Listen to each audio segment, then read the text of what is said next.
And it's back. Segment 2 of the show. Eric and Jordan here with you. Where is my drop? Oh, I switched to the wrong board. There it is. Talking about television, movies, streaming updates, all the news that is fit to print.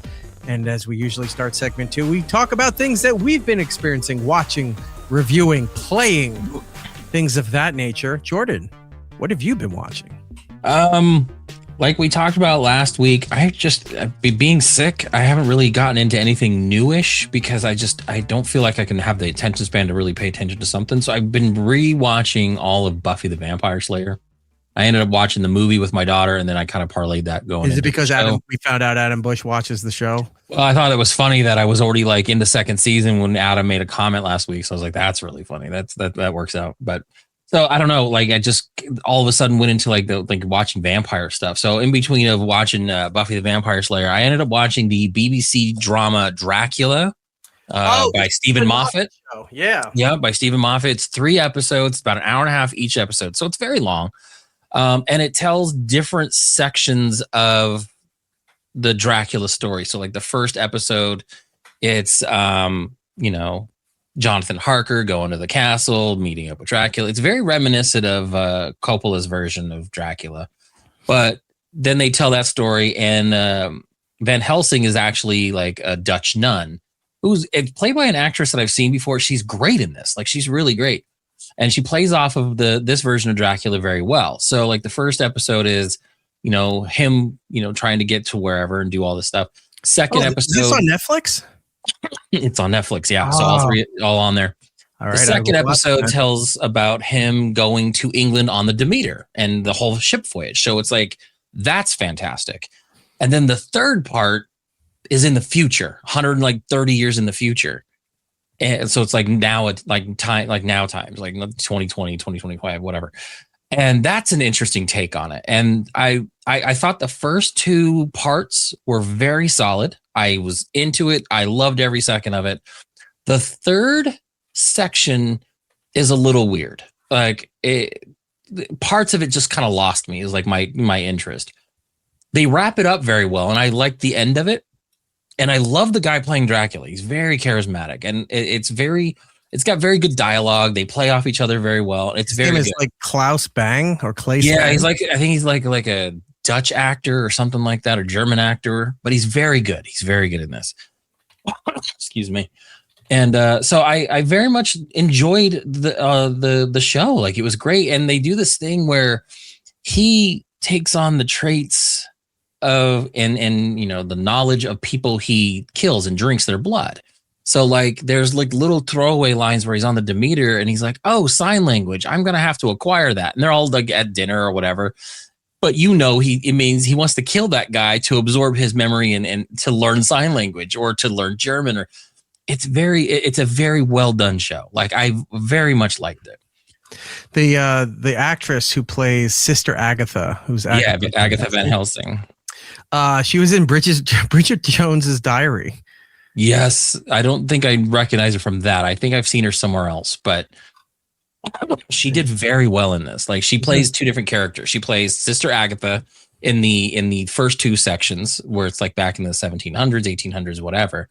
And then she plays a descendant of Sister Agatha, a different version of a Van Helsing in the future portion of it. She's in a prison movie with David Tennant called Inside Man. Okay. I don't know if that's what I saw her in. I've seen her somewhere and I couldn't place it, but it's a TV series. Okay, not a. So I watched that. She's in it too. I might have to watch that as well. Inside Man. Yeah, I kind of want to maybe do that now. Okay. I love Tennant. And then I've been skirting around watching this show. I like Anne Rice books. So I decided to start the Interview with the Vampire series that's been on AMC. Okay. The one that the newest version of it. It's like a reboot or something, right? It's weird because like it's not a reboot. I mean, it is. So what this is like, so you've seen Interview the Vampire, the TV, the movie, and stuff like that. He's talking to the guy, does the interview, and then ends up leaving. This is that guy who did the interview, but he's older now. And didn't like the interview he did because he was young, he was impetuous, he was on a lot of drugs, he didn't ask follow-up questions. And Louis, the vampire now, also thought maybe it could have been done better. So he's kind of retelling and adding more to it. They shift the time difference to 1910s New Orleans, which is interesting as itself. The thing that will turn certain people off, and this is not doesn't bother me. It is very, and there's no better way to say it. It's very gay. Like this, they play on the mythos of vampires being very, androgynous and they're with women, they're with men, and it is very much a love story between Lestat and Louis. The first episode is very well done, and I'm excited to keep going with it. I know they have 2 seasons, and then they're doing a Lestat show, and then they have a new one called Talamasca, which is also on AMC Plus. Mm-hmm. So I kind of want to check this out, but I really did like that first episode. But I could see where people may have been turned off by some of the content, but I thought it was really well done. So, hey, why don't you play something gay, you bum? That's exactly. I put that on. That's what played. We're not homosexual, but we are willing to learn. I haven't really listened to anything lately. The only games I've been playing lately, honestly, is that night you and I played Fortnite for a little while. Okay. So I didn't really feel free to do it again sometime. Yeah, no, I was up to doing it the other night, and I think you got into editing and doing some of the side project stuff. So it's always best to leave you to your devices so you can get that done. But you could also say, hey, what are you up to tonight? And I'll clear. He's like, you up?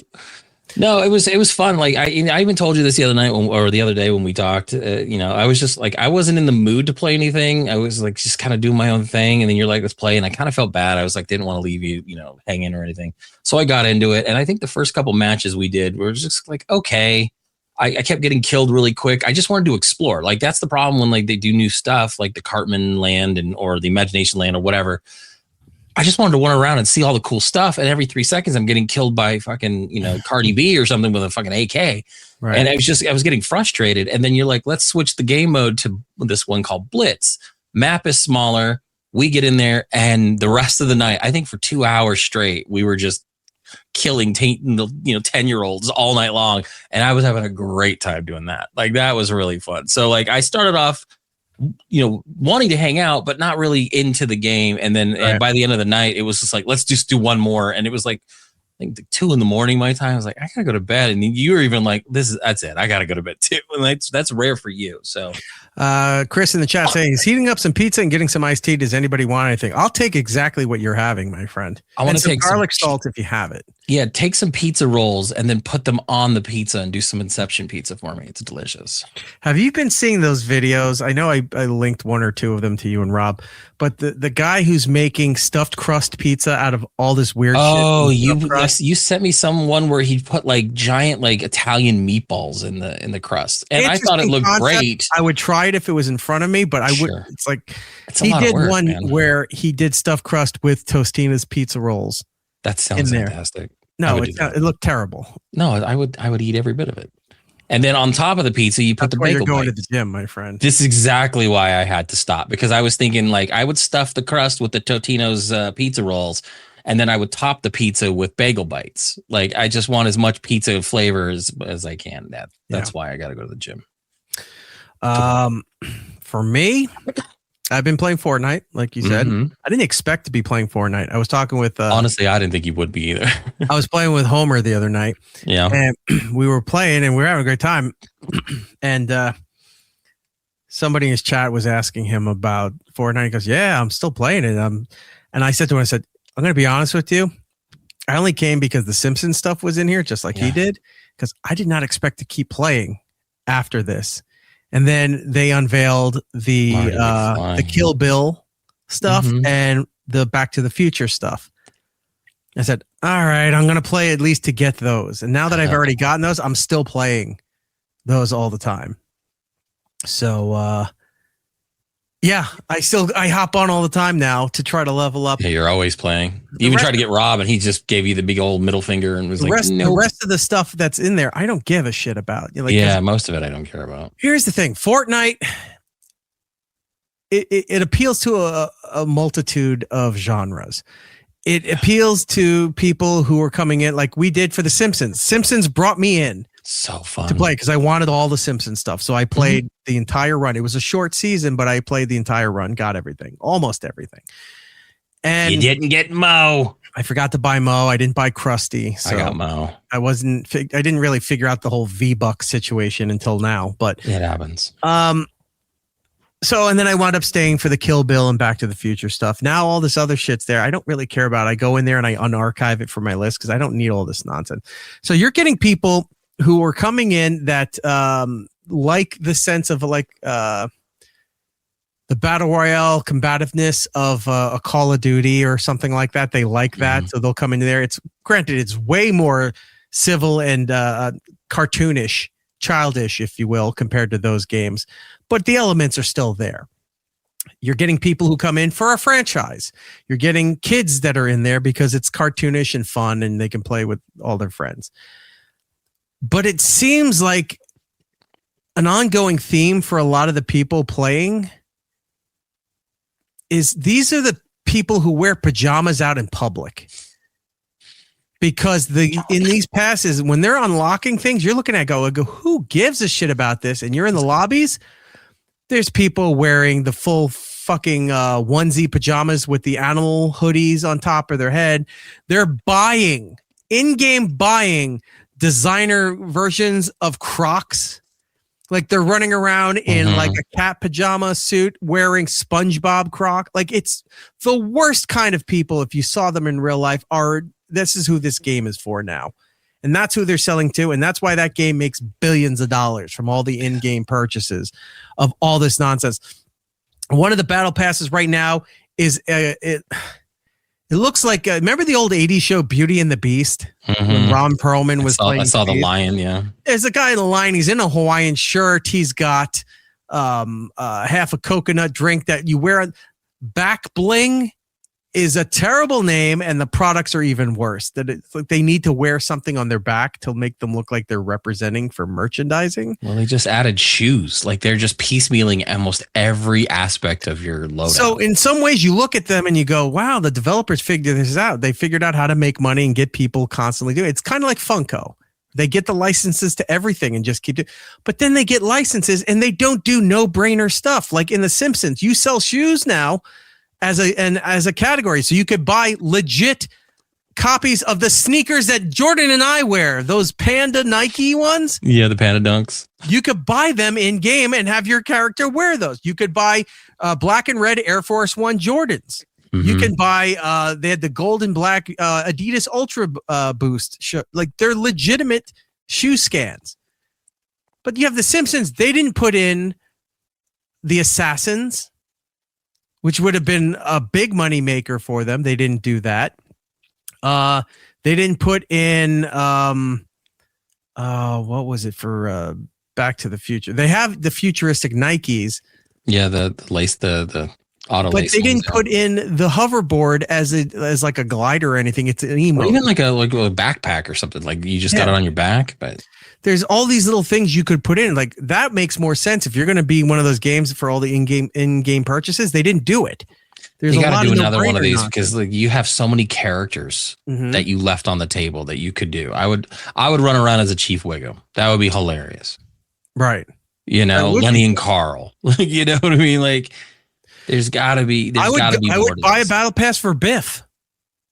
Not only do you get 1950s Biff, you get 1980s Biff, both versions, and you get future Biff. If he's walking around in the fucking slippers and the velvet robe with gold chains and the cigar, the weapon that you can beat down walls with is his cane with the little hand on it. Hello. Yeah, I would buy alternate future Biff. I would to run around and start beating kids that are in footy pajamas. Why not?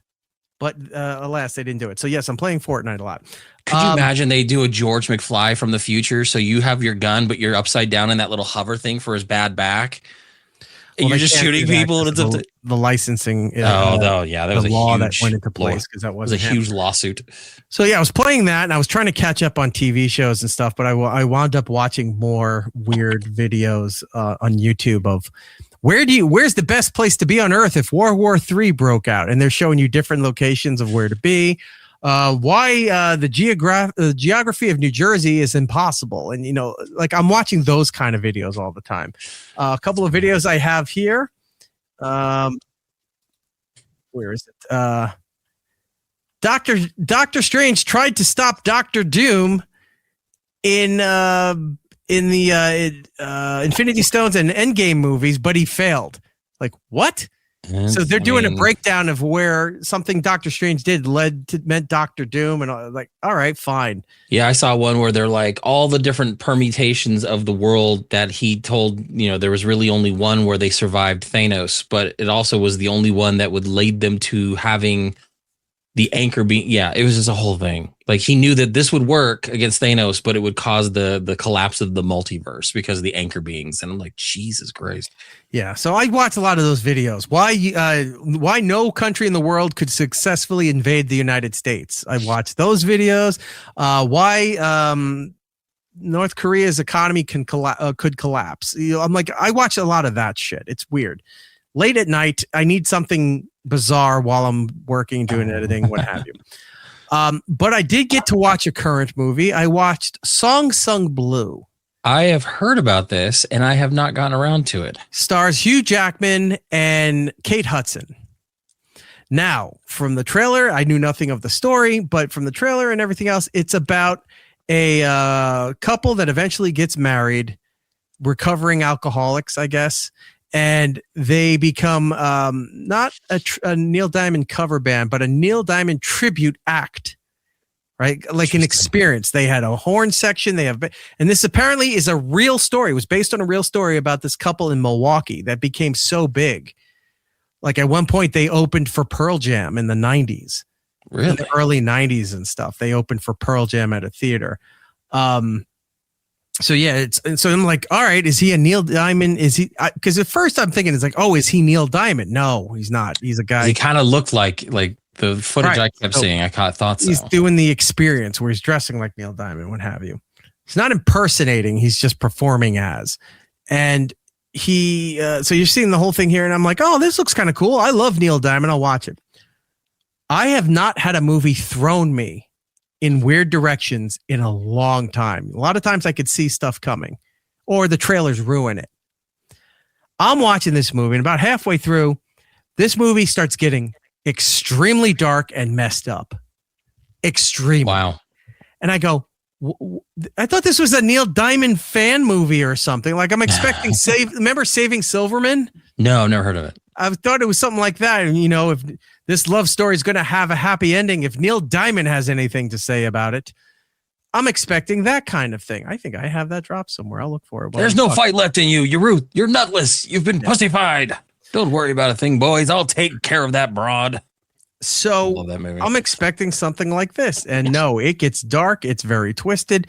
There's some fucked up things that are happening there. Then there's some triumphant moments where there, a lot of success and things were happening.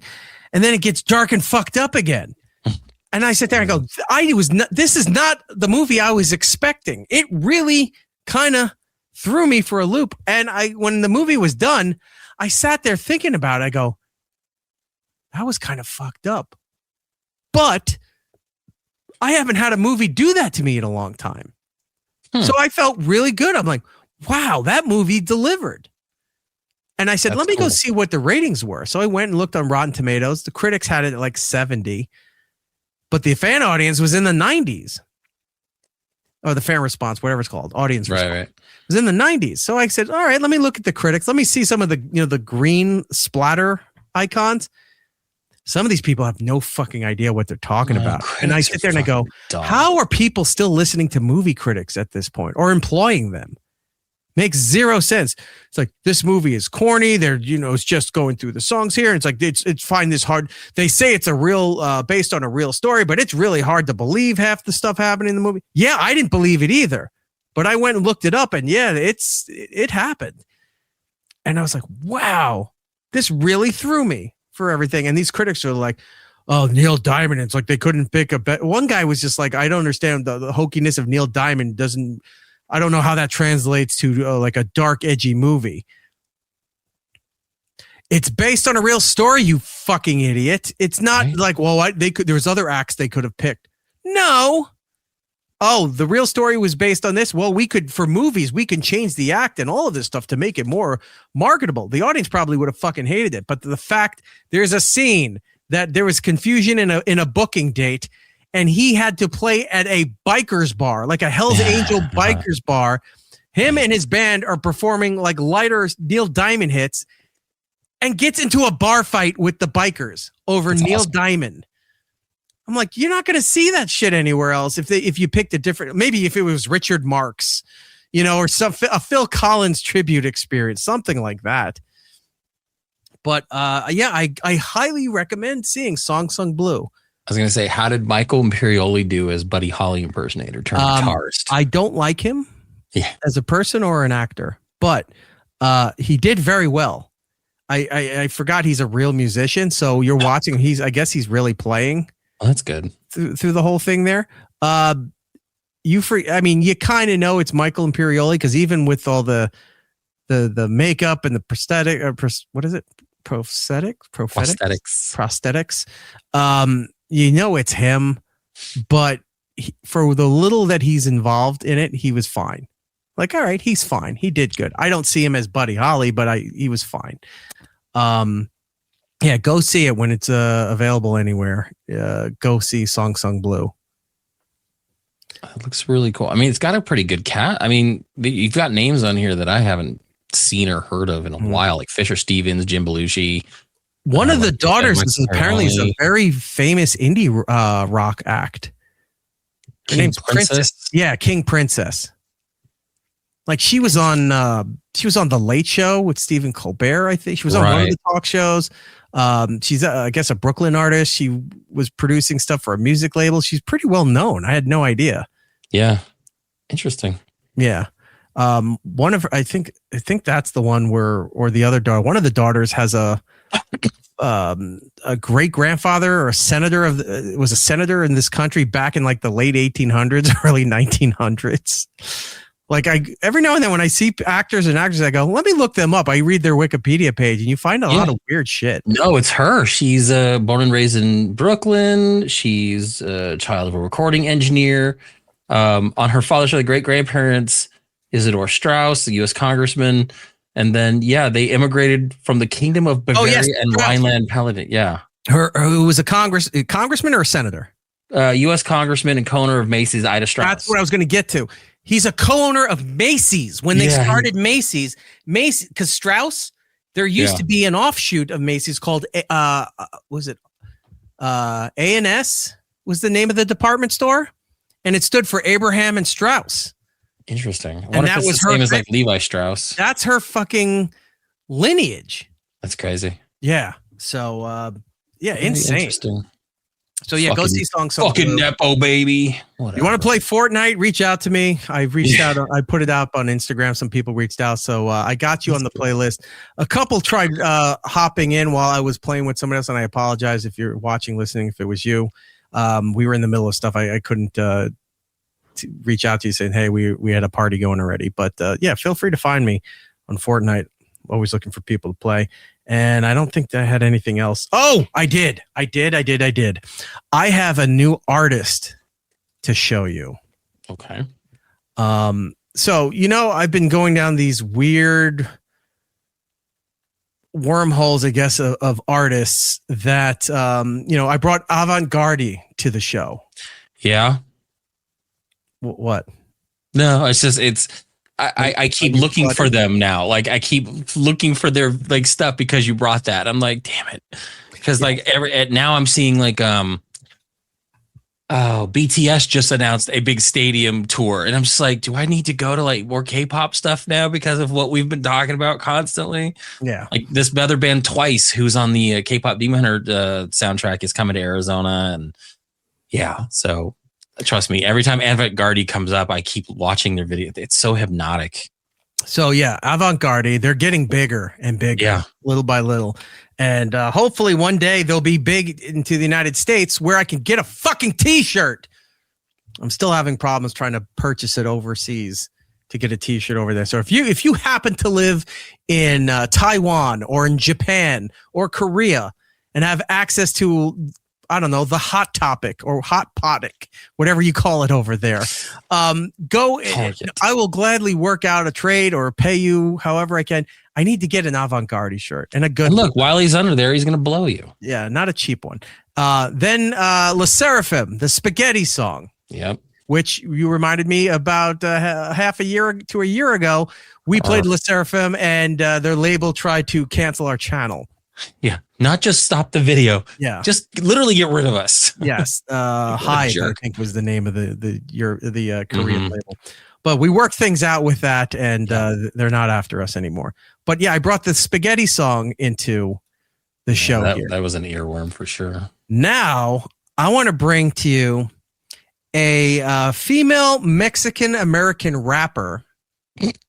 I'm in. Her name is Snow the Product. Now I want to come up with a cool rap name where I'm someone the something. Like that seems to be the mark of really good talent. So there was another video I had that I didn't bring. I meant to download this stuff and I forgot to do it. That's totally Jordan the Portly.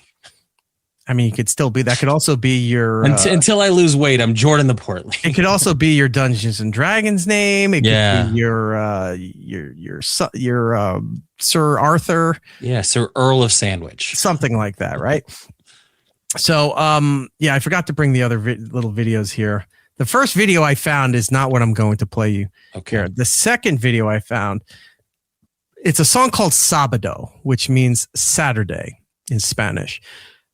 It's about a Mexican family coming together, like, a lot of cultures do, where they come together, they have a barbecue, a big family gathering. Sure. Everybody works during the week, so when they all get together, a lot of family, a lot of games, cooking, drinking, all of that stuff. So the premise of this is that it's a big Mexican family getting together on a Saturday. Everybody's gathering, and she finds a letter. And the letter is addressed to their family's last name, but it does not have a first name. And it was sort of a letter thing showing that they registered to the Republican Party and voted for Donald Trump. Oh my God. And this all became now the song is very cartoonish, but she starts picking apart her family. Now it's all in Spanish. I'm going to maybe if I can put the English captions on there. Are there English? Oh, there's English subtitles. So she starts breaking down the family. She wants to know who the fuck in the family voted for Trump, and then starts breaking down and goes, "Oh, is it this bitch over here that had to get knocked up by an American because she wanted a child with green eyes and she thought this is going to help the race? Is it this?" Like, she starts picking apart the family. I'm sitting there and I don't know what the fuck's going on, but it seems funny. So it's a funny premise with a serious mess. I don't know. I'll bring it up to you here. You check it out. I just wound up liking the song. This is Snow the Product. Here we go.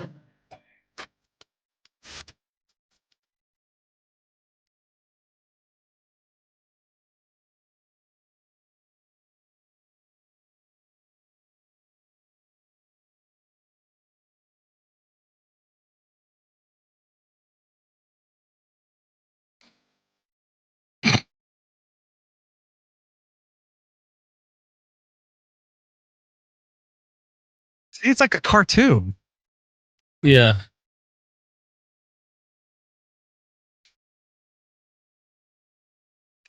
N-word is in English. Right.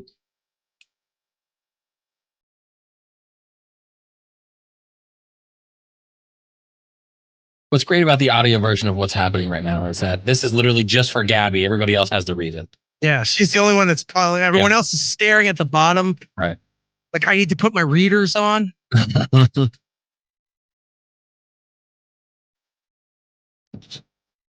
See, big fight started, slows back down, accusations happening again.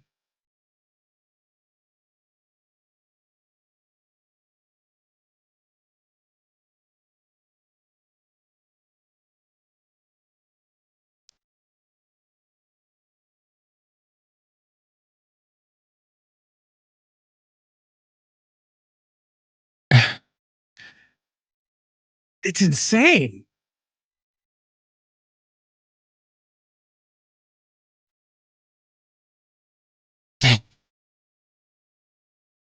just a big family party, and all kinds of shit are happening. Politics, religion. Right. There's twerking, there's drinking, they're throwing toys at each other. Well, all right. So it just keeps on doing that for the rest of it. Tables start flipping, food starts going everywhere, and then at the end, they all have to calm down, come together, and clean up the party, and then go home. Right. Yeah. Like any good party. I think that's interesting for sure. Yeah. So where did you find her at?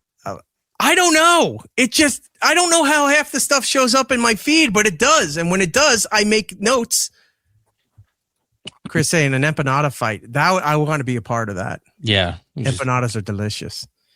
Now, if you get smacked in the eye with a hot tamale, you're down for the count, my friend. I actually lied. I just realized something I did find. Well, I didn't find it. My brother sent me a video of this guy. And I don't know if anyone's heard of him. It's a guy, Cody Parks and the Dirty South. I'd never heard of him, but he does a song called Thunder Cash 69. And it's Rob Zombie and Johnny Cash mashup. And it's really good.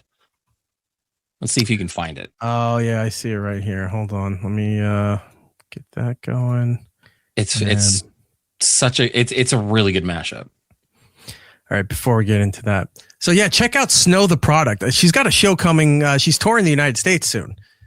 And apparently she puts out these videos too that all her merch, she actually makes physical CDs and t-shirts and posters and everything.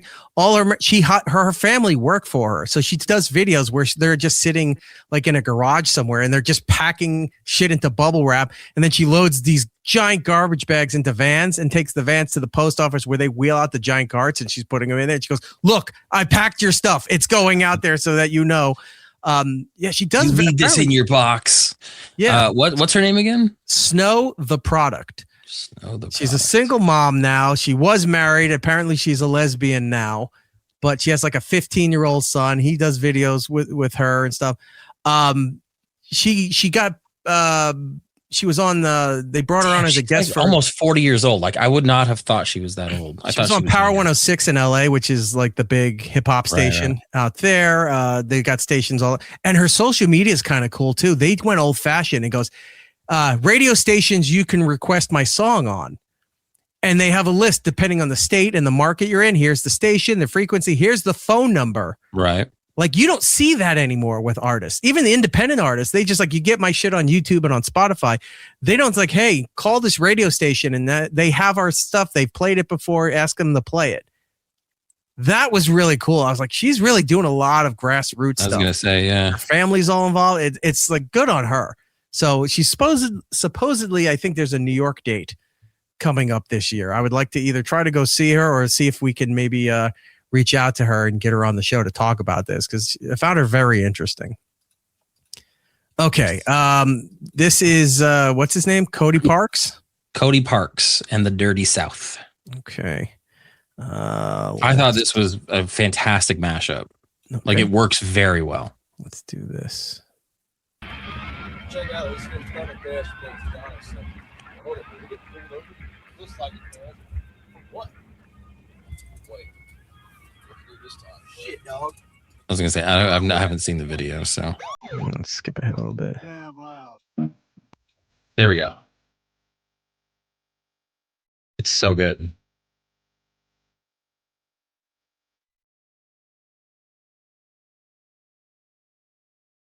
Oh, it's like so good. Like I couldn't believe how much I enjoyed this.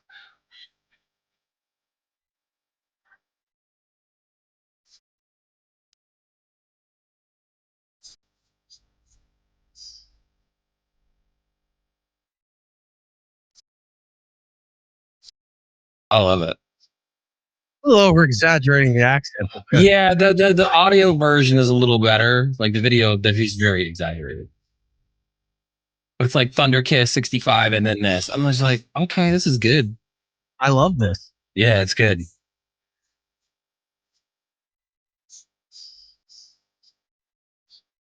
Looks like Wayne's World. He does another. This is from an album called Smothered and Covered. It's like an EP. Does this Waffle House fan is he? But he also does a like cover Andrew of WK. a little bit, yeah. He does a cover of Nutshell by Alice in Chains. It's pretty good too. It's not a mashup. It's just like a straight cover. I've never been a Alice in Chains fan. Really? Yeah. But yeah, I thought this was pretty interesting. It was a good mashup. Good I'll way to add do this. Is it on Spotify? I'll add it to mine. Yeah, it should be. I was listening on Apple Music. I'm sure it's on Spotify. All right. You got yourself a follow there, Cody. I almost called him Cody Banks. That was the old movie with the Agent Cody Banks. Everybody. Yeah. Well, who was the kid? It was from Malcolm in the Middle, right? Muniz. Yeah. Muniz. That show's coming back too. All right, we got to finish up segment 2 here. We're going long. That's great. Thank you for bringing that to the show. I'll find the other song. I think the other song she did was called Unk Anthem. Nice. And she starts off at like a food truck in LA, takes the food, like they just started filming in one shot. Like the guy's making his order, he's looking over, she's paying everything while she's rapping, and he's like, what's going on? She just walks down the street in LA for the rest of the video. And I was like, oh, that's pretty cool. All right, let's talk about what's out right now for your entertainment pleasure. In theaters, 28 years later, The Bone Temple, the series that just won't go away. This movie is getting very high review marks. Like apparently the last one they put out 28 years later was kind of like a misstep. They thought it was good, but not great. They're saying this one is fantastic. So I'm going to check this one out for sure.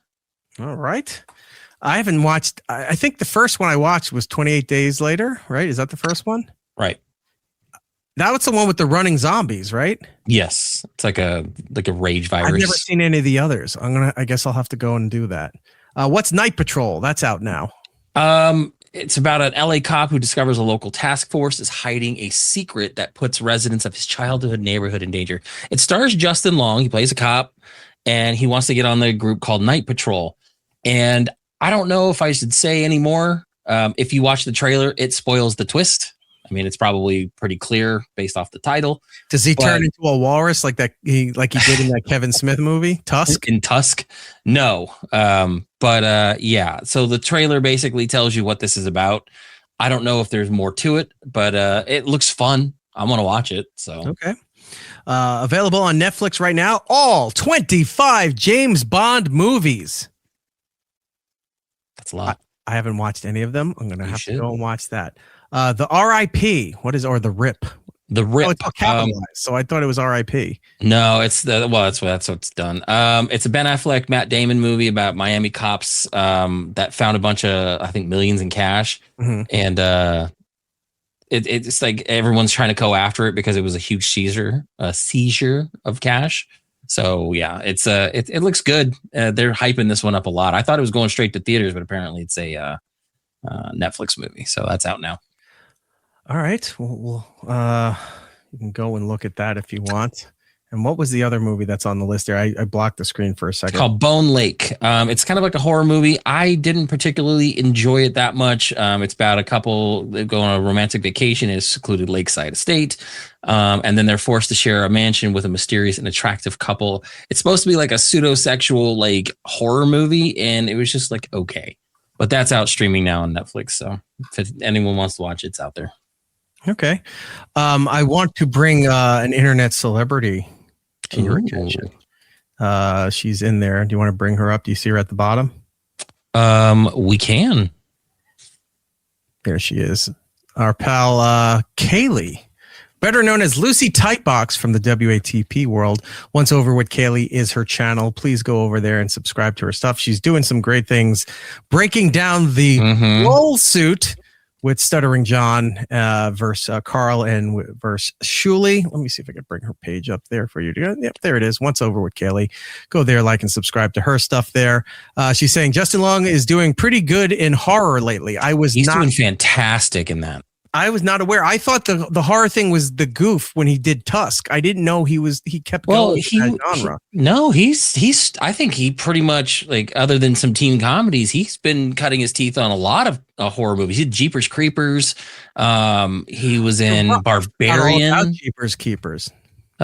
He was in Weapons very He was in briefly. Barbarian too. He was in Barbarian. Yeah, That's the one about the tunnel under the house. He was a real asshole. He was in Drag Me to Hell, Sam Raimi's best. Oh my God, I'm an idiot. You're right. I forgot all about all of this. Yeah, Drag Me to Hell is a really fucking great. Weird and funny movie, especially the ending of it is actually supposed to be horrific, but it was very funny. Right. He did one this last year that I've been meaning to watch. I haven't watched. It's about a couple who get caught in their house during the LA fires, and the fires kind of keeping them stuck in the house, and they figure out a way to get out. But unfortunately, there's a pack of wild, rabid coyotes keeping them in, and it's wild. Like, I want to watch that one, but yeah, he's done a lot of horror movies. Like I think he does better in that genre than most others. I totally, you know what, you totally proved me wrong on all of this stuff here. I forgot how much stuff he was actually in. Yeah. A lot of horror. Yeah, and we did a crossover episode with Kaylee on her channel for why am I forgetting it now? The Cube. Mm-hmm. Yes. So we got to put that. We meant to do it for the holidays, but we had so much other stuff going on, we didn't do it. But that episode that we did with Kaylee reviewing the Cube movie is available on her channel. Please go watch that. But for the iHeart audience, we will be putting that out soon so that you guys can hear it on the radio end. It will be great. Thank you very much, Kaylee, for coming in. We appreciate it. Again, go support her channel there. All right, continuing on with what's going on out there for you to watch and to view. We took care of Netflix.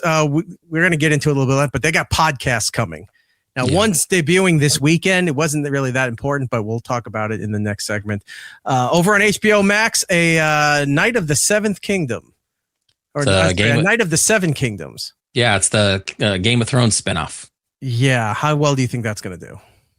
They already renewed it for a second season before the first season ever came out, so they've got confidence. That does not mean it's going to do good. That just means they have confidence that they're going to actually do pretty well. But yeah, it takes place like a century before Game of Thrones. Didn't they have another Game of Thrones? No, I thought they had another Game of Thrones thing. No, they were going to try to do a spinoff of Jon Snow. And That's what I was thinking of. Yeah. Yeah. But apparently they're going to go with Maisie Williams' version, character. And now they may not do the Jon Snow one, which is fine. Because then now he can go do Marvel movies as Black Knight and all that. Well, hopefully. House of the Dragons. That's what it was. That's the spinoff. And that's, I think, like in its third season. I never watched. I got so mad with the eighth season. It's good. I never went back to it. Well, I guess it's doing good considering how terrible the spinoffs or whatever you want to call them prequels to Lord of the Rings were doing on Amazon. Yeah. They spent tons of money and everyone hated them. Yeah, but they keep making it. Like I think there's one more season coming. Jeff Bezos loves the stuff. He doesn't care. He's got billions to throw in. It's like, keep making TV shows for me and not the rest of the world. Send pop stars into space. We'll be fine. All right, so that's HBO Max. Over in Disney and Hulu, I want to bring this to your attention. Another documentary. Please do. Last week, we talked about the Chevy Chase documentary. Did you get a chance to see that yet? No, I still haven't gone through the rabbit hole to try to find the damn thing. Okay. Again, compare the Chevy Chase documentary to the John Candy documentary. Night and day. Worlds of difference. But this documentary, I think you're going to really enjoy. It's called Dirty Talk: When Daytime TV Shows Ruled Television. That would be fantastic. It's a whole documentary about the rise of daytime talk shows from the late 80s. You know, you're talking Sally Jesse Raphael, how Phil Donahue launched Oprah, the Geraldo show, and then leading into the 90s when you had Jenny Jones, you had Jerry Springer, you had all of those. Ricky Lake. Lake had a show. I think the girl from the Cosby Show had a show for a show. Tempest Bledsoe. Really? He had a show called Tempest. Yeah. So the 90s was just overly saturated. Oh, everyone had a show. Yeah. You had who was the guy that took over when they stopped carrying Howard's show on Channel 9 on the syndicated things? Richard Bell. Oh yeah. Yes. He did a weird show for a while. Ricky Lake took over after that. I mean, you had at a point where people were getting spinoffs because like Jerry Springer had Steve Wilkos was his muscle. Yeah. And then Wilkos got his own show. Mm-hmm. And then apparently he's a fucking criminal. So who knows? Is he really? I think he got in some trouble. He's in the documentary. They talked to him. I'm sure. Yeah. And then of course, Maury Povich, one of the most infamous ones for doing the paternity tests. Yeah. That's right. Yeah. So Dude, anyway, boring. yeah, go check that documentary out. It's available right now. It's on Disney Hulu. I say Disney Hulu because It's I all think one thing, within yeah. a few months, the Hulu thing's going to be completely gone. It's all through the Disney Plus interface. But however you can get to it, go and check that out. Over on Amazon Prime, I'm going to bring a show to your attention if you're not aware of it, and nobody would be aware of it, because the first season came out 10 years ago. And it's fantastic. I've seen And the it. second season's out now. And I'm bringing this to your attention because we had Hugh Laurie and Tom Hiddleston on my show at Satellite Radio for this project. And I was so happy to have them on. And the first season was actually really good. I don't know much about the second season, but it's called The Night Manager. Mm-hmm. And Hugh Laurie was the big bad, I guess, in the first season. He's killed off, spoilers, but it's been 10 years. Second season is essentially like Tom Hiddleston becoming the Hugh Laurie role. Yeah. That kind of thing. And so, yeah, that's out on Prime. I'm going to be watching that. Go watch the first season of The Night Manager. It is really good. I'm amazed that you know of it. I'm happy you do. No, I love it. Olivia Colman.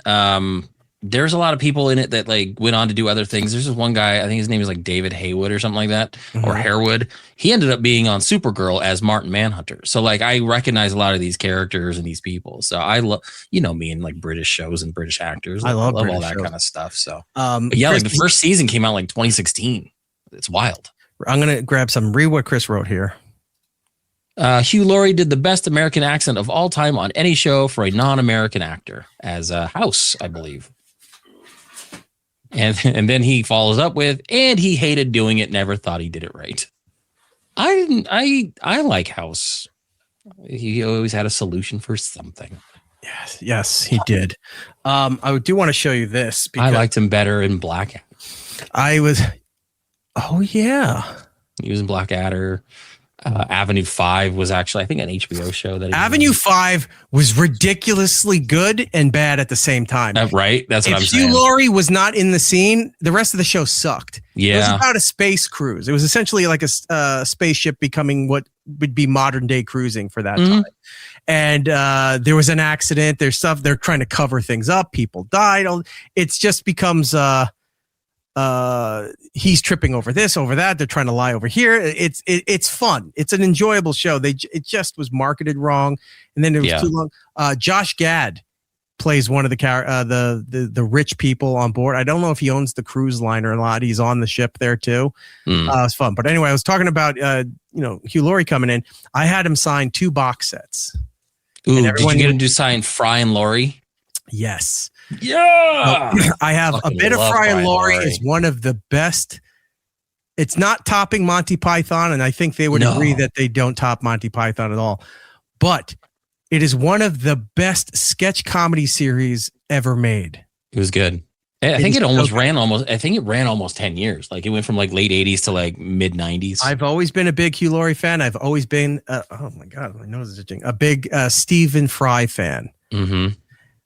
The other one I had is it's more of a dramatic series, but it's comedy woven in. If you have seen the Jeeves and Wooster. Jeeves and Wooster. I think that was the series he did before Fry and Laurie. You know this? Yes. Okay. You know I do. We talked about what Acorn was one of the streaming services, and then the other one. Well, I don't know. I don't have anybody in my life to talk to about this shit because they don't watch this stuff. They don't seek it out. Do you think I like the fact that I can't talk about what is it? Not Blackadder. It's one with the Faulty Towers with anybody. Nobody's a lot of people know Faulty Towers. Yeah, but no one's watched it. I love fucking Faulty Towers. It's fantastic. Yeah, all right. We got a lot of British TV stuff to talk about then. But I seek this stuff out there. I love a bit of Fry and Laurie, a bit the Jeeves and Wooster. I talk about Alan Partridge. Yeah, you tell me. I love Alan Partridge. Part of the reason this show is named what it's named is because of Alan Partridge, Steve Cohen. But Alan Partridge, because when I needed to come up with a name of the show, management at the time was trying to figure out like a spin-off of ONA, and I said I don't want it to be an ONA offshoot. Like it's me from O&A, but I didn't want the show to be an O&A. Like, because at one point it was pretty, it's like, yo, you could do your stuff. And then you could play like highlight clips from the week. I said, no, I'm not becoming that. So the name of this show, I needed to come up with something quick. I didn't know what to call it. It's a combination of I'm out because this thing was I'm Alan Partridge. Mm-hmm. And I was thinking I'm Eric Nagel, which would have been fine. But I was like, well, I love the Alan Partridge concept. I think that's great. A lot of people in the United States don't really know Alan Partridge. It'll work good. But then I had happened to been watching Monty Python for the millionth time during this time. And in that first season, they used to have a homeless guy that would run up to the camera and he would just go, it's, and then he would die or something. The credits would come up. Like, yeah, he would never get the title out or something. So I took the I am Alan Partridge model and took the it's guy. So that's why I became It's Eric Nagel, because I was going to do the production where you hear the guy yell it's and then it would go Eric Nagel like that. So that's where it came from. So Alan Partridge was a huge part, but he kept having different series and stuff involving it. There's a movie where he did a movie. Probably within the last 10 years. He did a movie where somebody like terrorists took over the radio station. And it felt like Airheads, a little bit, but I think done better. Right. So that kind of British, we're going so far off the trails, the tracks. We got to come back. But yeah, that kind of British stuff, I seek that shit out all the time. I actually was thinking the other day about watching Monty Python again because I thought of a scene that makes me laugh every time. And I laugh so very hard with Holy Grail, where you got the two guards standing at the door of the castle and they see Arthur running toward him from like really far in the distance. And they cut back to the guys just kind of watching. And then you cut back, he's still really far in the distance. And then they do it again. They do it like 3 or 4 times. And then all of a sudden you see the guards and they're looking, and out of nowhere, Arthur's there stabbing them and then running into the castle. And it makes me laugh so hard because like they have mastered just the randomness and it's even hard to describe. It's just so funny how quickly Arthur was there. Like he's miles away. And then in a split second, he's stabbing the guy and running into the castle to go save the fair maidens. It's one of my favorite bits, and they do it. They've done it a few times in other properties, but I was like, oh, I gotta watch Monty Python again. I'm glad I grew up in a time where you didn't really have video. Like you had video cameras, but people weren't really using them as often as they do now with their phones. But when I was younger, I used to do the Money Song from Monty Python. Nice. Do you know that? I've heard it. Yeah. Where he goes, I've got 19,000 pounds in my pajamas, like that whole thing. I love the Money Song.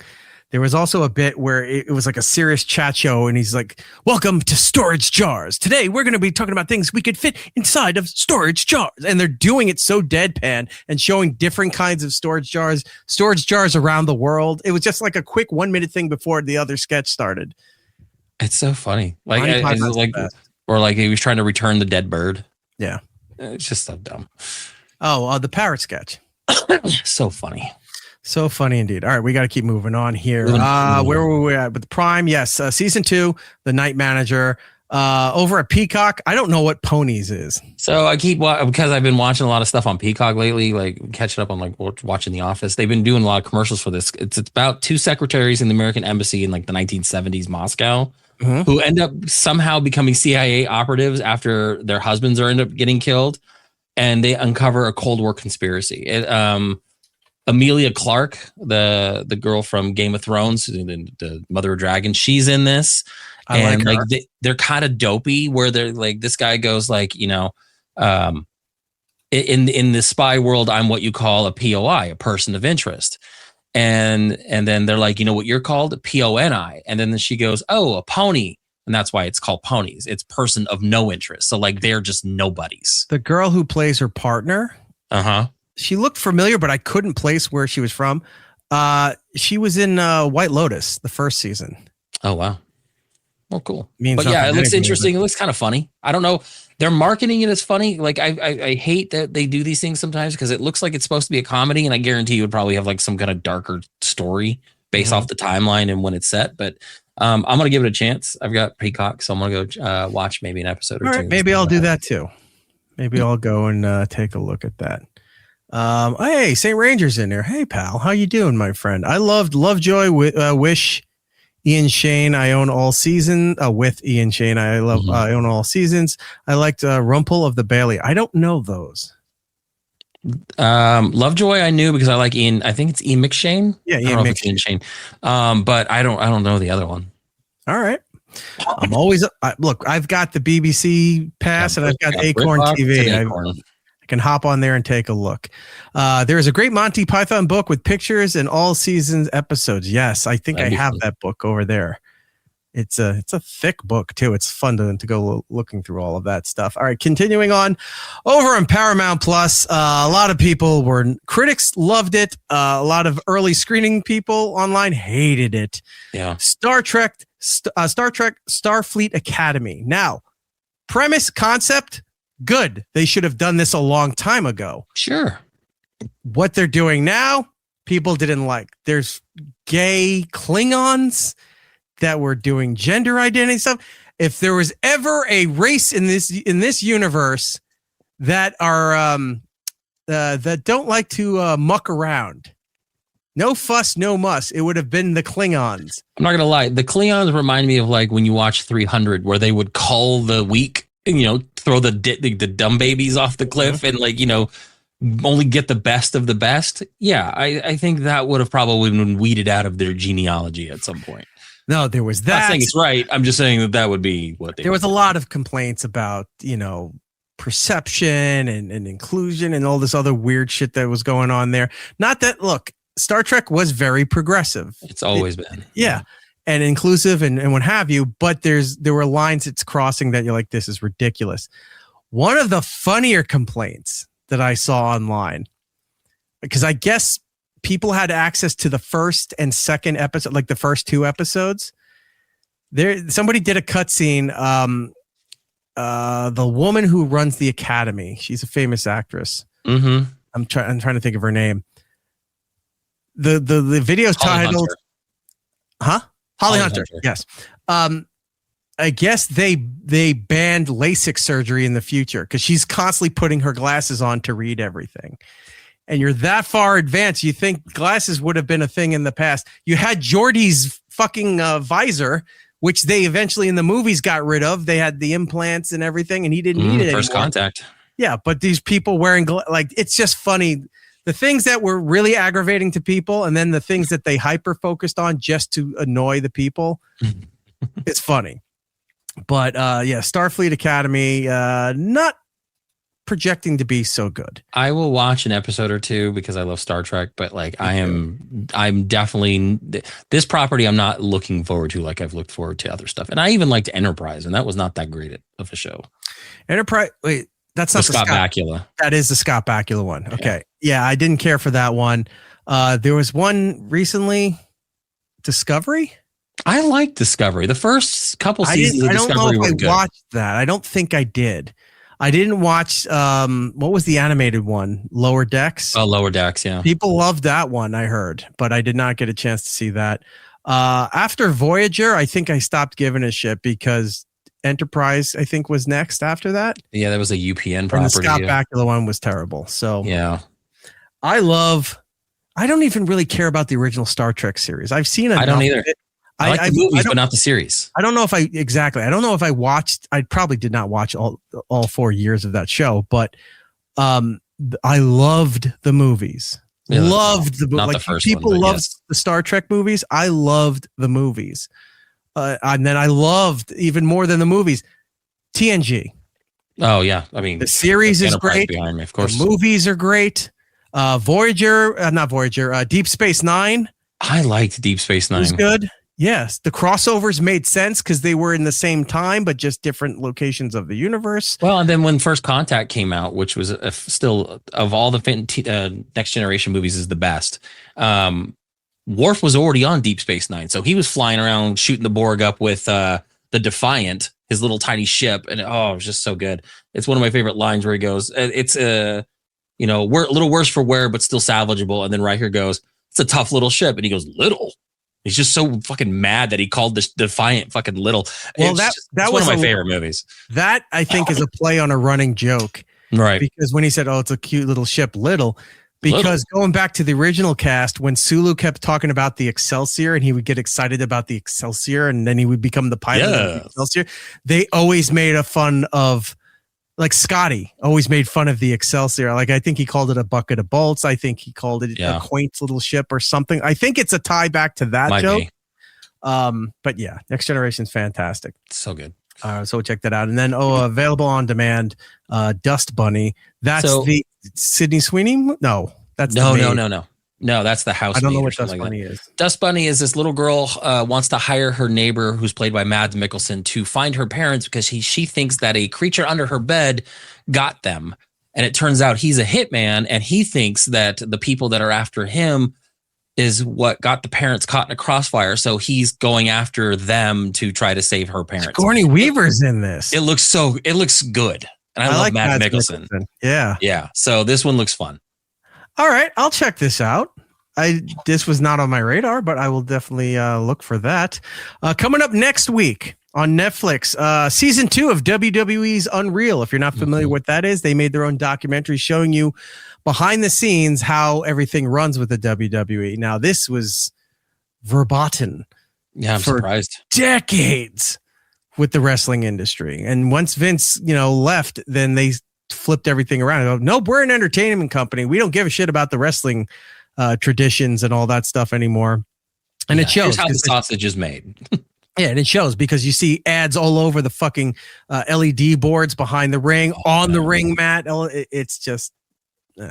But anyway, season 2 of Unreal. I think this is leading up to the John Cena, or is about the John Cena farewell run, leading up to him winning the championship at last year's WrestleMania and what have you.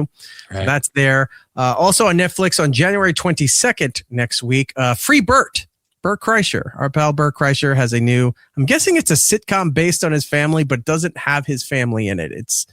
I think his wife might be in it, or she's producing it, but I know she's not in it. It's like the photo I saw, the poster where there, the family with him is not his family. Yeah, it's like a fictional telling of his life. Like they address why he's always got his shirt off. Like they go into all that. So also on that same day, January 22nd on Disney Plus, Disneyland Handcrafted. Which one's this? That documentary about the designing and building of Disneyland.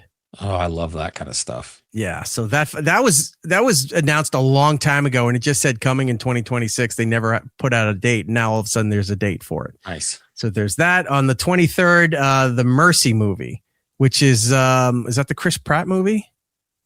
I think so. I put that on there for a reason. Let me see. Hold on, Mercy. That might be the Chris Pratt movie. Yes, this is the Chris Pratt movie. It kind of reminds me. I can't remember what Tom Cruise movie reminds me. It might have been Minority Report. Yeah, but it's like Minority Report, and I think End of Days. End of Days was. Are you thinking of? No, End of Days is the Arnold Schwarzenegger. Yeah, that's a Schwarzenegger flick. No, what's the one that they changed? Edge of Tomorrow. Yes, it was Live, Die, Repeat. They switched. No, I will never call it that. That's the stupidest rebrand I've ever. Yeah. So it's like a combination of Minority Report and Edge of Tomorrow. Yeah, looks good. But yeah, that looks good. It's made by MGM Amazon or Amazon MGM. Yeah, he's done a lot of those for Amazon lately. So look, if that's the way you can secure work nowadays, look, Adam Sandler's last 8-10 years of projects are all Netflix. He signed exclusive deals for them. Mm-hmm. That's what it's going to be now, because those were the old staples. Like, oh, you can't work with that guy. He's contracted to Paramount. Oh, he's over at MGM. He's with Warner Brothers. Those kind of, like, every studio had their stable of actors. It's happening again just now for streamers. Those are the new studios. So you have all of that stuff there. Before we get into the live read, I saw something in the chat. Where was it? What is this guy? Big fan era. Can you read my super chat? I didn't see that we had a super chat. We did. All right, hold on. From Jacob Shed, $5. Thank you. That is Jordan's money. Gino was rambling about you pocketing lottery money. What is he referring to? I don't know. He's referring to something that happened in 2005. I don't know why that has anything to do with him or why he's upset over it. That's a him problem. I don't fully understand it, and I'm not getting involved with nonsense. So there it is. Jordan, you have a read? you have some information to tell the people. I do, which is funny because someone asked me about this exact thing this morning. So if you're thinking about starting a podcast or looking to grow the one you already have, you need a platform that's simple, reliable, and built for creators. Libsyn is the original home for podcasters. They offer rock-solid hosting, intuitive publishing tools, and IAB-certified analytics so you can finally stop guessing and start growing. Libsyn is an independent platform that puts creators first. Understand your audience and build your show with confidence. Sign up at Libsyn.com. Choose the plan that fits your needs and use promo code It's Eric Nagel at checkout to get your first month free. Our friend Beth, who has reached out and asked me the promo and got the code and passed that information along to a few people that are also looking to put out a podcast. God damn it, more people. But they're going to use that code and get their first month free. So that's awesome. Yes, let everybody in the world podcast, and then when they start screaming and complaining, why am I not making $100 million deals like everybody else? It'll just be like the OnlyFans community. All those women is like, won't work. I'll just do OnlyFans. Right. And then most of them are like, how come I'm not making the money that some of these other ones are? Well, it's oversaturation of the market. Although you have a better chance succeeding on OnlyFans than I think than putting out a podcast. So. Real quick, we're going to address this real quick. Subdivisions. Okay, I'm going to bed. And tonight's in-bed movie, Maximum Overdrive. Night, folks. Great job. If you're going to watch any Stephen King directed cocaine-fueled monster movie about aliens taking over machines, I think you made a good choice. Maximum Overdrive is one of my favorites. It's ridiculous. I am not familiar with that one. Emilio Estevez, you would know about it. It's back in the 80s when it was made. Stephen King directed it. He was high on coke, like big time. And he directed this movie, Aliens Take Over Machines. And you would know this, it was a Mack truck, but it had the face of the green, what's his face? Green Goblin. That's I couldn't think of the name. Yeah, so it's the Green Goblin's face on the front of a truck, and people were being told Yardley Smith's in it, Lisa Simpson's in there. So, yeah, it's fantastic. Old Restless, Restless, Alva, better than Langoliers. How dare you? How dare you? You have Bartakamus. You have metallic Pac-Man from the past coming to eat time as we know it.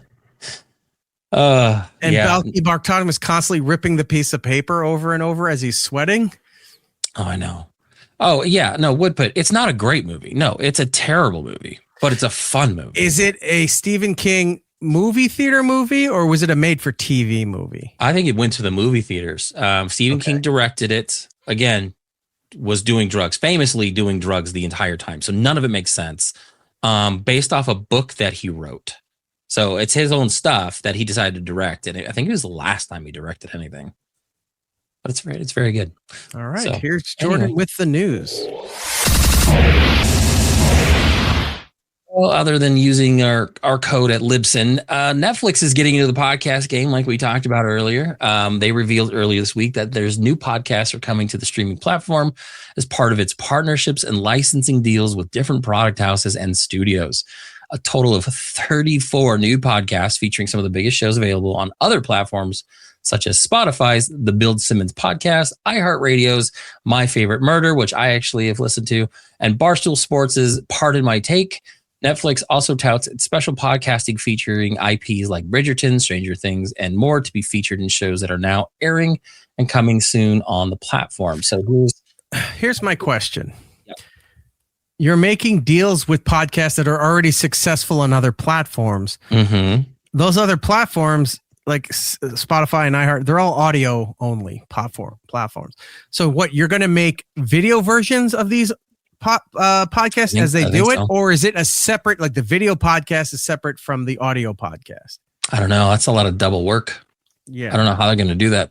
I know I saw some sports stuff already on there on Netflix for podcasting, but I haven't checked it out yet. So I don't know. Okay. They're doing stuff. The one called The White House with Michael Irvin, featuring NFL Hall of Famer Michael Irvin. The show is going to feature current sports news, game analysis, and commentary featuring co-host NFL legend Brandon Marshall. It's going to come out the 19th, which is next week. 2 new episodes per week. And then this is the one that I just thought is funny because it just seems like this is the same stuff. Dax Shepard does the same thing. Everyone's doing all this. This is all Mark Maron's concept. This is literally Mark Maron. Pete Davidson's show will see comedians sitting down with his famous friends for revealing conversations from the comfort of his garage. That will be debuting January 30th. One notable admission is that It's Eric Nagel is not on this platform, even though we hang out in the iHeart. garage. So, let me tell you, they are building a brand new movie studio here in New Jersey. Like the state is going all out for this. They bought an old military base.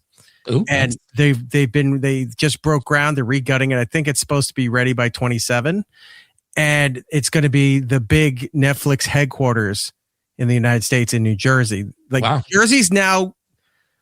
Remember how Georgia was the big tax incentive state where people were moving their studios? All the Marvel stuff was doing stuff. Walking Dead was doing stuff. Something happened in Georgia in the last few years where they got rid of that or got rid of the tax credit or something. And everyone started fleeing the state. Like Marvel moved to, I think they're over in England where they're doing a lot of their stuff. Some of it, yeah.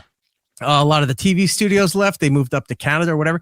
Jersey's trying to be the big movie studio state in the United States now. They are going insane for tax credits and benefits and all this other stuff to get them in there. Netflix made the deal. They're breaking ground. They're building this huge lot for Netflix properties and other stuff to be filmed there and everything. So don't think that I have not been trying to find out who's going to be running those facilities and trying to make deals, because I would like to go work there if available. If it's less than an hour from me, I might as well just go and do that. Might as well down there. Oh, that would be fun. It would be. But yeah, so we're going to be getting podcasting on our streaming services. So that's going to be fun. Speaking of streaming services, Spotify, most of you guys are using Spotify. Everyone's throwing their Wrapped up there. Well, guess what? They're raising the prices next month. Sucks to be you. They raised them over, I believe, in the UK and Switzerland last fall. And now they're going to be raising them here in the United States in February under the new US pricing. Spotify's individual premium plans will increase from $11.99 to $12.99 a month. The Duo plan, which is the two-person plan, is increasing from $16.99 to $18.99. And the family plan is increasing from $20 to $21.99. The student plans are also increasing from $6 to $7 a month. I mean, nothing's going to be cheap anymore. But no, another price hike for a streaming service. And they'll say, oh, because of costs and this and what have you. Eventually, you'll get to the point where it'll just price out the customer. And they're like, well, this is the cost of doing business. Well, you're going out of business because the customer doesn't want to pay for it. I don't care what your operating costs are anymore. Yeah, I think my Apple Music through my phone carrier is like $10. Do you have a family plan for your Apple Music? Are your kids on it? I do, yeah, because they are on it. Okay. What is if you don't mind me asking, what is the family price for the Apple Music now? I can look it up and let you know. Okay. Before I do that, though, we're going to move on to God of War. I know you're not a big Sony guy. Like, you don't have a PlayStation. You don't really play on the Sony stuff, but God of War. I'm familiar with the franchise. Yeah. Franchise spanning back all the way to, like, I think the PlayStation 2. The more recent ones shifted Kratos from being the God of War and the Ghost of Sparta over to more Norse mythology. So they put out 2 games there. Do you remember the God of War Rick and Morty crossover? No, I don't think I saw that one. Yeah, where there's a trailer where Rick got his sword or something, and it started just destroying everything in the world with it. I'm gonna love that. Yeah. So let's see. Hold on. I think I got brought. Nope, it's not brought up. But yeah, they're the Amazon MGM Studios, along with Sony Pictures, is adapting the new series from the recent video games, and they just cast Ryan Hurst from Sons of Anarchy to be cast as Kratos, which is honestly not a bad casting. Yeah, I think it's a good fit. I think it's a really good fit. The weird thing is that in the second game that they just released a couple years ago, he plays Thor. He does the voiceover for Thor. And Christopher Judge has been the voice of Kratos for the last 2 games. So it was interesting from Stargate. Yeah, Teal'c. Teal'c. Boy. Yeah. So he's cast as Kratos. There's no other details yet of what kind of story they're going to do, but obviously with his look, I believe it is going to be set kind of more in the Ragnarok era, which is going to be kind of cool. So real quick, a family plan, Apple Music through my phone carrier, Verizon, is only $10 a month. And that covers anybody that's on my family plan. Like, yeah, but how many slots is that? It doesn't say, it doesn't even say that I have a limit. because I have the family plan for Spotify and it has 6 slots. Oh, up to 6 people. And I don't have up to 6 people filled on that thing. Yeah. And I keep getting notices like you're it's like you have family slots that are going to waste. Invite somebody else to come on here. It's like, no, I'm not looking to pay for extended family on a Spotify plan just because I have open slots. Like they want more people using it. It's like I've got enough. I'm sorry I didn't max out at 6, but that's not my problem. That's yours. They're slot shaming you. It's gross. Hey, that is funny. Moving on, Will Smith has a new Disney Plus show, which is weird because I didn't think Will Smith did anything anymore. Oh yeah, I have a problem with this. Yeah, well, it's a big gay show called Pole to Pole with Will Smith. All 7 episodes are currently available. The series follows Smith around the 7 continents and sees the legendary actor taking part in adventures in some of the most extreme climates and awe-inspiring locations. The show includes Smith traveling to places like Antarctica, the Amazon, the Himalayas, the deserts of Africa, and more. He throws himself into incredible challenges for 100 days, skiing to the South Pole, catching a giant anaconda, milking a venomous tarantula, climbing mountains, and diving under the ice in the North Pole. It seems like everybody is getting a travel show. Yeah, because the Chris Hemsworth one did really well. Like the first one, he was doing a traveling show for just to check out the world, but then because he had some kind of disease, he was going around for like mental and alternative healing and stuff, and found some Parkinson's or something. I can't remember. Something like that, and he wanted to go out there and travel while he still could. So the second season blew up after. I mean, the first season did well, but the second season blew up because he had the announcement about his disease and everything, and the second season did really well. Right. Yeah. So they're doing shit like this all the time. They need to bring back a second season of the Jeff Goldblum Experience, whatever that show. They did a second season. They need a third season. Third season. Okay. I like when he went to the ice cream stuff. Calling it pole to pole. Yeah, I don't like that. I get the reasoning. Yes, but they should have known better considering the amount of heat and scuttlebutt about the star of your docuseries here. Considering all the allegations, especially they got amplified after he slapped Chris Rock at the Oscars, and that his wife said she had an entanglement with this other younger guy that looked like him. And then all the speculation that Will might be gay, all that stuff that came out there, you would think is like, let's just avoid calling it something that's going to bring all the negativity towards this thing. But nope, they didn't. Because, this show was not very, like you said, I had no idea. I had no idea until today, and I accidentally found this. I saw it, I think, on my main page when I was going to watch Buffy on Hulu. Like it showed up. When word gets out about this, if it's not already on Reddit or any of those sites, there's going to be tons of Will Smith gay stuff out there, pole to pole, and it's just him docking with like Tupac or somebody like that. You know how AI works nowadays. Sure does. Tape. I'm sure the show's fine. Poor branding and marketing choice on the side of National Geographic for all of this. So, gotcha. All right, moving on. There's a new DC animated show that will be canon to James Gunn's DCU for however long that lasts once Netflix gets it. On Instagram, James Gunn confirms that Mr. Miracle is a forthcoming TV show from Warner Brothers Animation and DC Studios. Based on the Eisner Award-winning comic book series, Mr. Miracle will focus on the DC characters Scott Free and Big Barda. A premiere date for Mr. Miracle has not yet been set. No casting has been announced at this time. He really is diving into just some of the most obscure, random characters for this stuff. And I liked Creature Commandos more than I thought I would, but like, no one cares about Big Barda. Nobody cares about that stuff. No one cared about Blue Beetle. I don't care about Blue Beetle either. So, yeah. So moving on, Lucasfilm, I know last week we reported that Kathleen Kennedy might be stepping down and Dave Filoni and Lin-Wen Brennan will be taking over. Well, now it has been made official and she is stepping down literally tomorrow. So she's going to be ending her 14-year run at Lucasfilm. She's being replaced by Dave Filoni, who's going to do all the creative work, and Lin-Wen Brennan, who's going to be doing all the books. She's going to stay on to produce the last 2 Star Wars movies and has actually set some producing stuff for the future for some of the other things.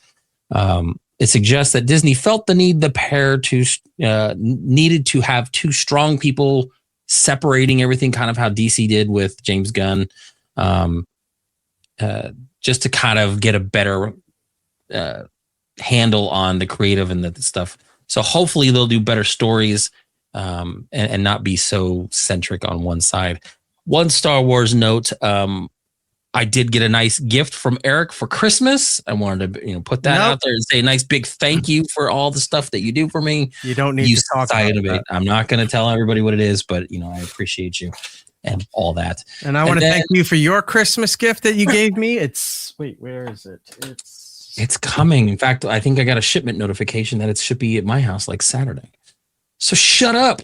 We're always late. We never at your house on Saturday? Yes, I had to ship it here first because I'm boxing up all your other stuff and just sending it all together. Oh, It makes no sense to send everything piecemeal like that.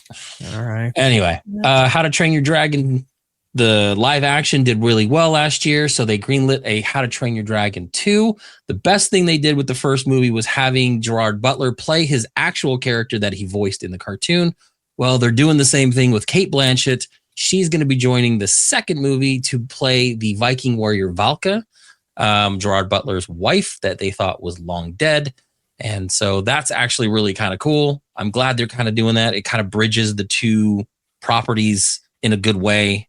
I love that first movie. It's, I think, available on Peacock. If you guys have Peacock, go check it out. The live action of How to Train Your Dragon. All right. And then to end this all, because it's been 4 hours, Godzilla Minus Zero has set a release date. The popular sequel to the popular movie Godzilla Minus One, which I know you liked, I loved. It's going to be coming out in North America November 6th this year. The date follows quickly on the heels of Godzilla owner Toho releasing the feature in Japan on November 3rd. The sequel will be titled Godzilla Minus Zero. There's no casting details. I believe that's not supposed to be this year. I think it's going to be 2027. So we're getting another Godzilla.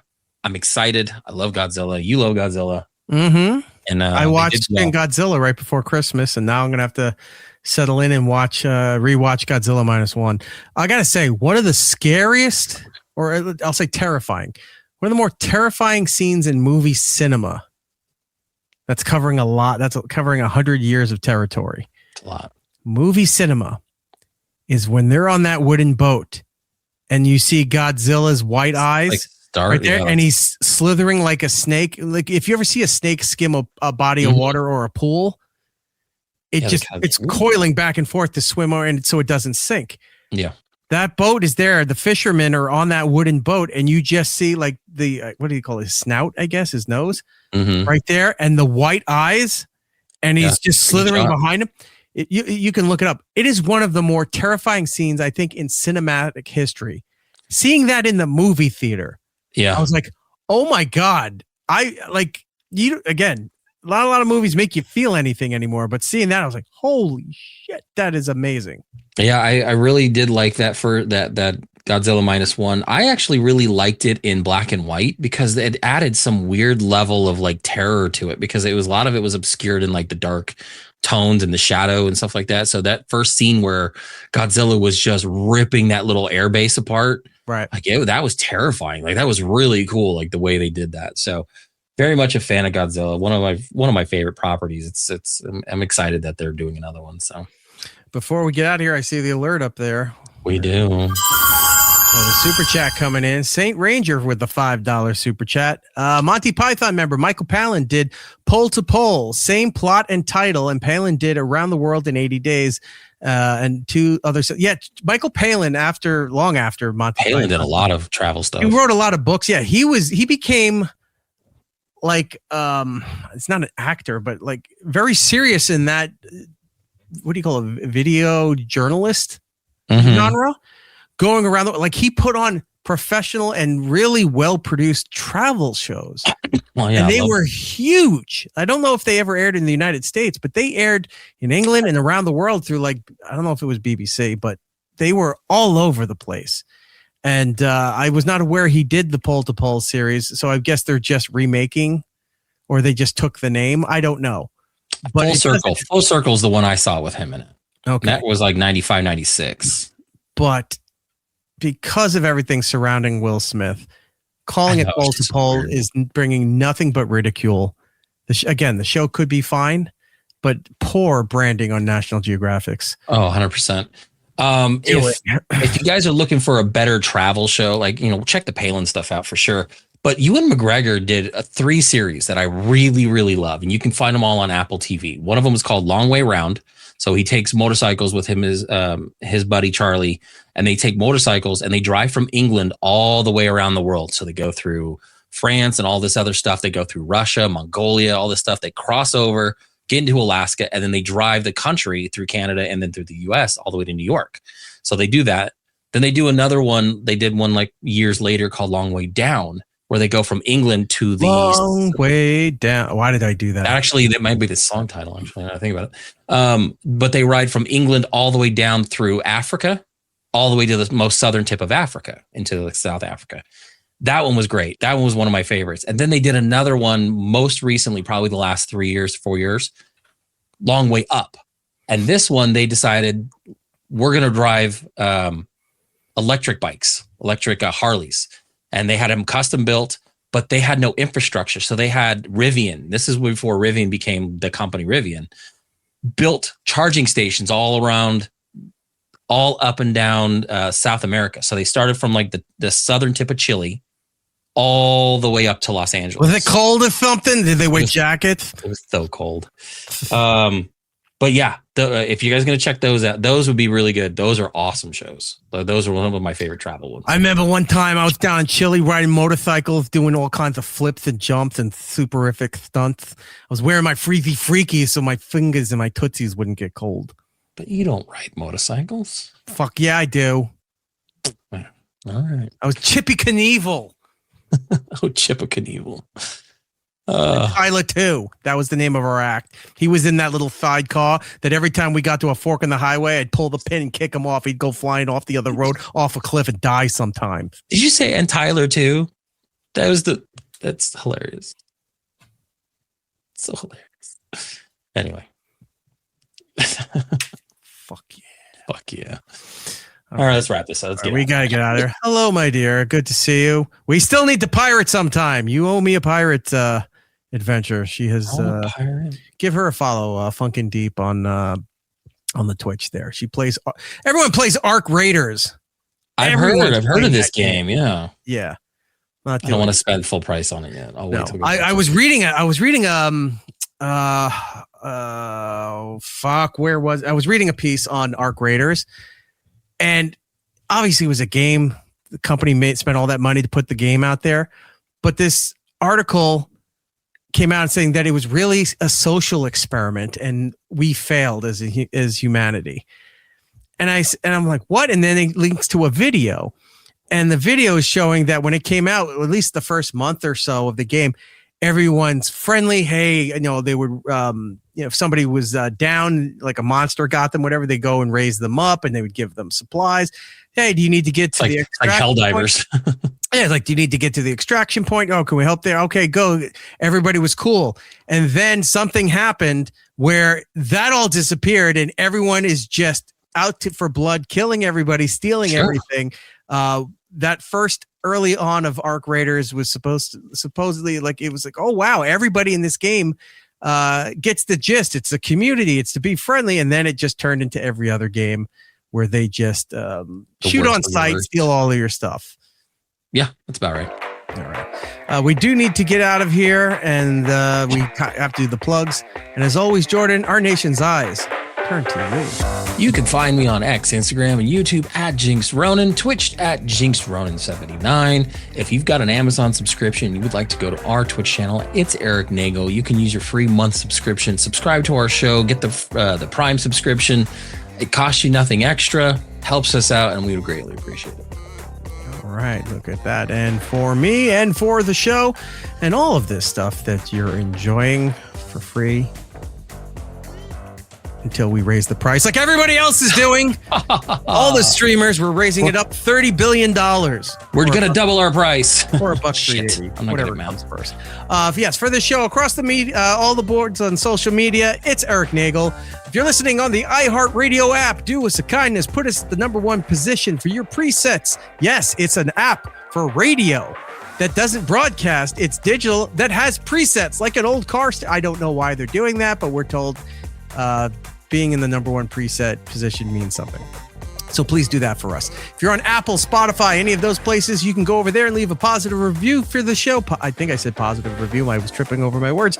That helps out the show. Just go there and say something nice. 5 stars or shit on us. I'll steal that from Carl. Go ahead. Do whatever. I was going to say, give us 5 stars, shit on us. I don't care. There you go. And do all of that stuff. You want to join us live each and every week as we do this show. YouTube and Twitch are the place to be under It's Eric Nagel. Subscribe to one of those channels. And if you can't do that and you just want to catch up on video episodes, best of clips, all of those fun things, go to the YouTube channel, subscribe there, and you can find all that content. We have brand new stuff that's coming very, very soon. I hate to be a tease, but we're excited about it.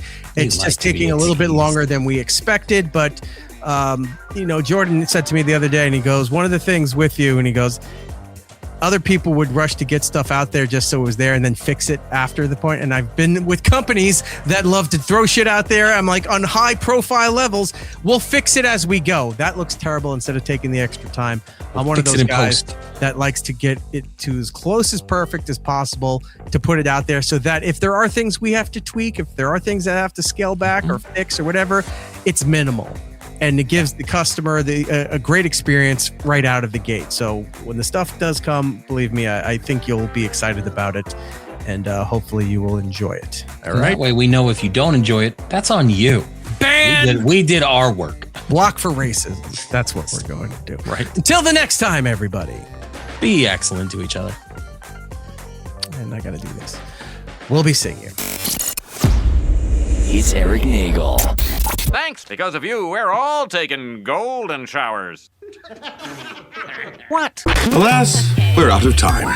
Follow It's Eric Nagel on social media platforms. For ways to watch and listen to the show, or join us for the live shows, head over to itsericnagel.com. Yo, and remember to tell 2 friends, so they can tell 2 friends, and they can tell 2 friends, they can tell 2 friends, they can tell 2 friends. You get the idea. Keep it real, homies.